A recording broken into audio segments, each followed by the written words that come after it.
Hello guys, good day. I'll be sharing with you a series of videos on the lessons about the 12 tenses of the English language. However, these will not include be verbs since they have different grammatical and syntactical structures from the action verbs. For today's video, we will be focusing on the simple present tense.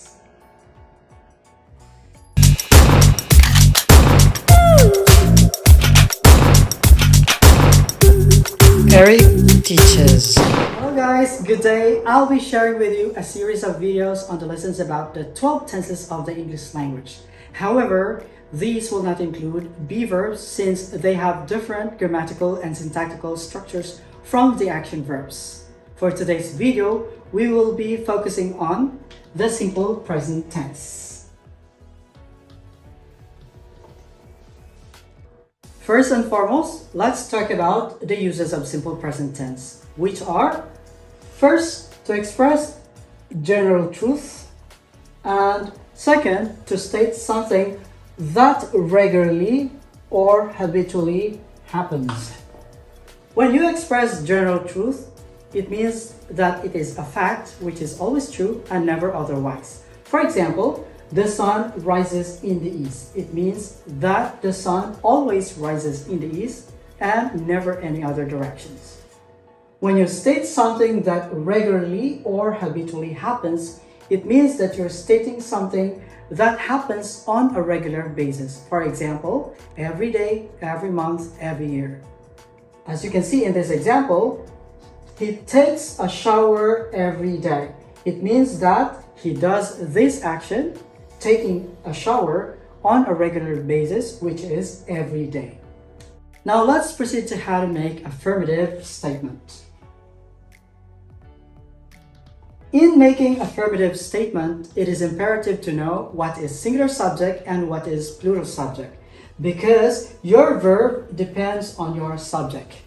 If your subject is singular, the verb is in the S form. If your subject is plural, the verb is in the base form. As you can see in these two examples, he washes his own car. They play football on weekends. In the first sentence, we use S form of the verb because your subject is singular, he, and we use the base form. On the second sentence, play, because your subject is plural, they.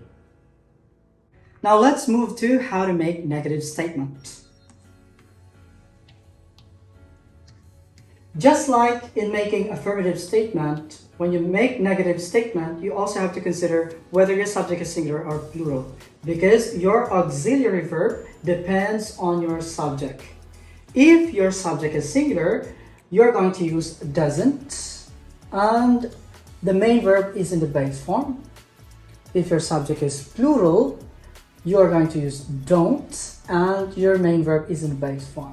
Take note, whether your subject is singular or plural, you always use base form of the main verb. They only differ in the auxiliary verb being used, which is doesn't for singular subject and don't for plural subject. Next, in making questions, take note of the syntax first, because it will be totally different from a statement. As you can see, in statements, the subject is on the first part, while in question, the subject is on the second part. Also consider whether your subject is singular or plural, because just like the negative statement, the auxiliary verb depends on your subject. If your subject is singular, you start with does, and your main verb is on the base form. If your subject is plural, you start with do, and your main verb is on the base form. Take note, again, your main verb is in the base form just like the negative statement. They only differ in the auxiliary verb being used, which is if the subject is singular, you will use does, and if your subject is plural, you will use do. Lastly, in making short answers, basically the same rules apply.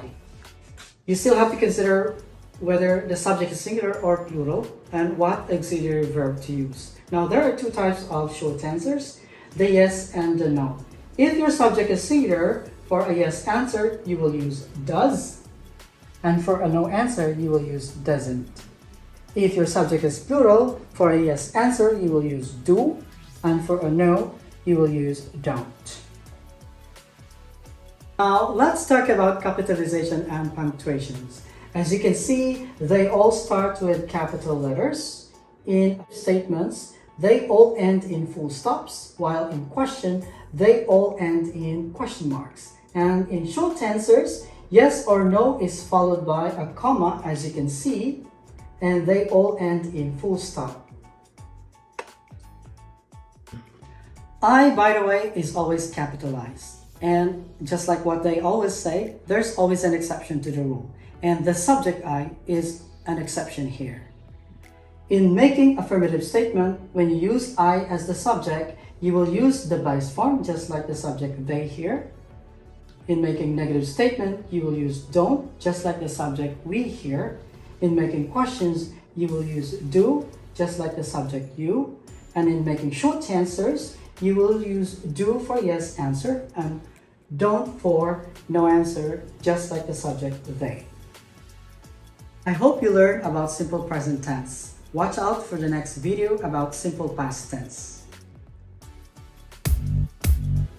Please don't forget to hit like, share, and subscribe. You might as well click the notification bell so that you will be updated with all my new uploads.